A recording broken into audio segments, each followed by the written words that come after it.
Hi everyone, this is Suveda from Zephyr Lake Carmelite Mission.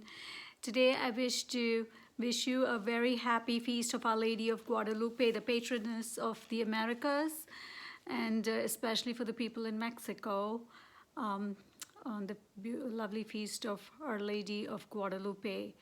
We're continuing our discussion of St. John of the Cross's Ascent of Mount Carmel, Book 3, chapters 37 through 40 today. And here we're continuing discussion on the spiritual goods and spiritual things and how we are to derive spiritual benefit from these like images, oratories, and the like, and how we are to direct the joy, which is one of the passions of the will, towards God, and how to avoid errors and obstacles that arise from not using these images, icons, these spiritual goods in the proper way. So he says to us that images are beneficial to move the will to devotion. Yet if we make improper use, it can lead to serious errors. And here he speaks of supernatural phenomena that sometimes occur in images. And he says God gives these supernatural phenomena to guide the journey of the soul towards Him. That's the goal and the purpose. The phenomena itself shouldn't become the focus.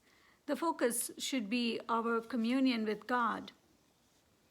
And he says the uncautious soul can be tricked even in these spiritual things by devil, who is the angel of light.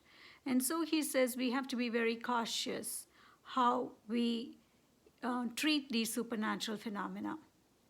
So he says if there are signs that we experience, if these are supernatural phenomena, it should not hinder the soul to, when it experiences that, to have this immediate flight from the world to God.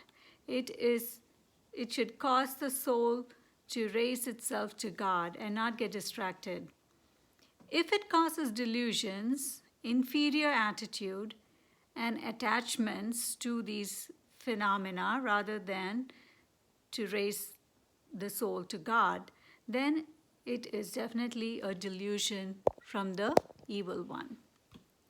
The best attitude is to not dwell on the supernatural phenomena itself, but to raise our senses and spirit to God immediately, paying little or no attention to the phenomena, but prayerfully and devoutly centering ourselves and all our satisfaction and joy in our will on God.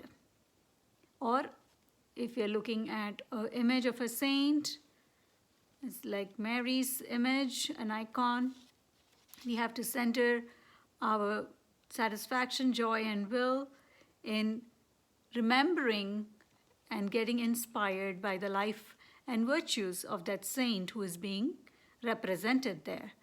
So the spirit is not absorbed by the image or the senses, but it is centered on God. This way one can be safe from delusion and pay no attention to what the image says to the person supernaturally. So they can be only focused on elevating their self, their senses to God. Incline the passion of joy to the invisible, and the senses and the faculties, we should basically annihilate the senses and faculties to the sensory and visible objects, so that our passions, especially of joy and satisfaction, can be in the invisible, in God who is invisible. And then he continues on in the next chapter where he discusses some of the motivating goods and the right treatment of them, like oratories and dedicated places of prayer. First he says holy objects are helpful. They can cause us to pray well, to be able to be more recollected. However, these holy objects can also cause possessiveness, natural possessiveness, attachments, and imperfections. And adding so many different kinds of images to an oratory to make the place of prayer attractive and for it to be looking good and well decorated could be a distraction. Reverence must be given to any statue and image that is placed in these places and oratories. So when little or no reverence is shown, then we are actually subtracting rather than adding to a person's devotion. And they also become natural attachments for us, all these different spiritual goods. The attachments to these could impede us from turning to God, loving Him, and forgetting all things out of love for Him.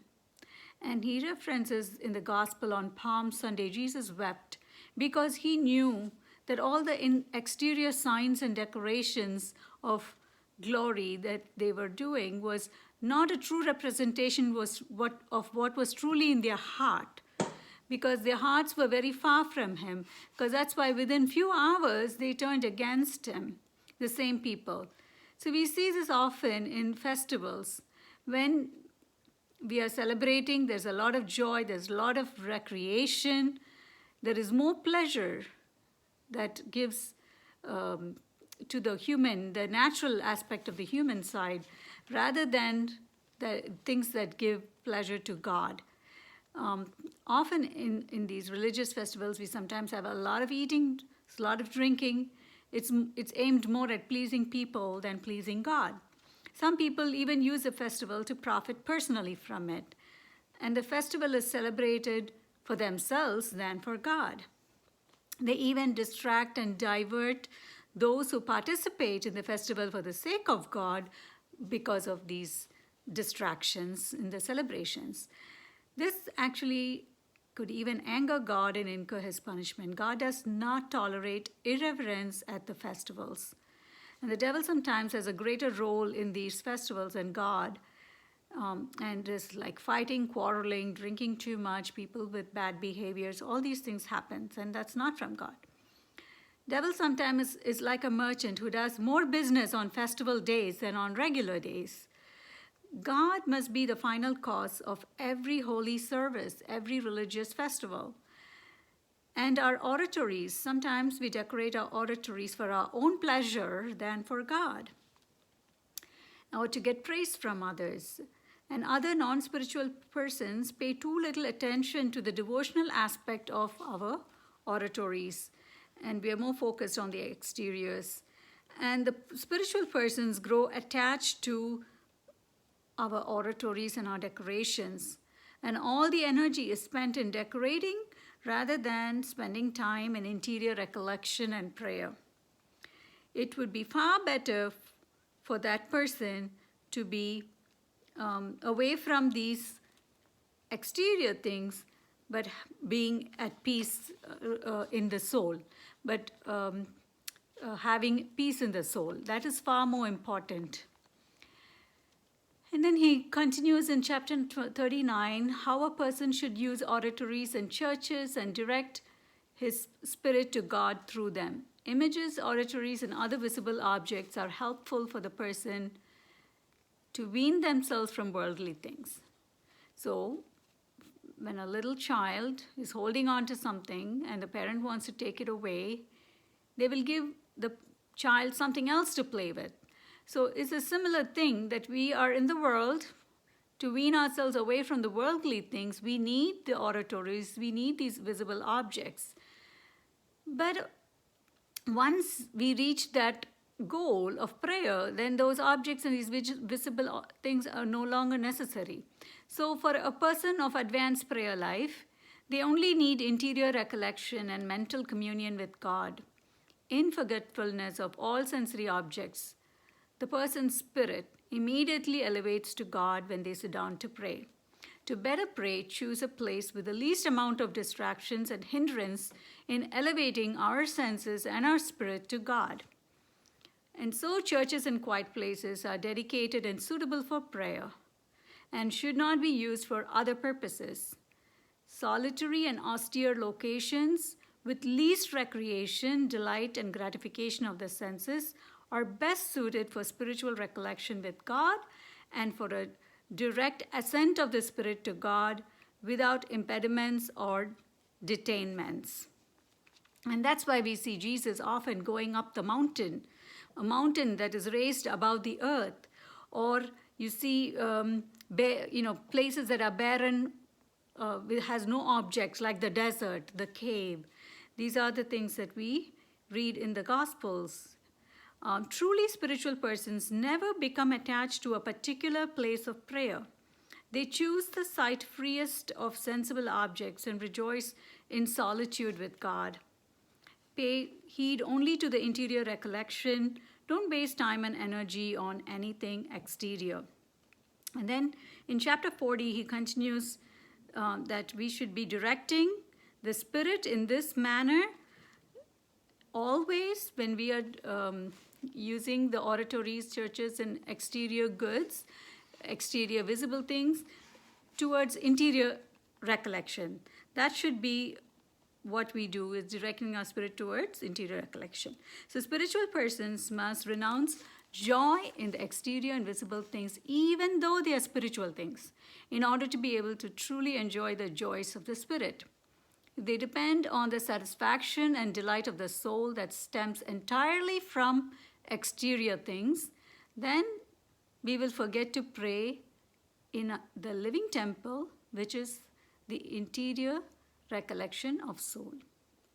It will result in less interior nakedness, and a spiritual poverty will be lacking. So we are called to purge the will of these desires and these vain glory and vain joy in spiritual objects. Instead, we have to direct our will to God. And John of the Cross says, strive in your prayer for a pure conscience, a will that is wholly with God, a mind truly set on God. Choose the most withdrawn and solitary place possible. That will be much quicker for us to, and easier for us to elevate our mind to God, and to convert all our joy of will into glorifying and invoking God, and to deny exterior satisfactions. And he says, don't be bound to the delight of sensory devotion. If you do, you will never pass on to the strength of spiritual delight discovered through interior recollection in spiritual nakedness. So with that, we come to the end of chapter 40. And in my next video, I will be covering the final few chapters left in Ascent of Mount Carmel. And hopefully that'll be in and around Christmas time. And that'll be the last for Ascent of Mount Carmel. And next year, I will begin a new video series, possibly on the Dark Night of the Soul. And we know St. John of the Cross's feast is coming up. So happy feast of St. John of the Cross. I believe it's on December 14th. And for all Carmelites and for non-Carmelites, a Merry Christmas, a Happy New Year. However, I will have one more video before New Year. So have a blessed Advent. Thank you.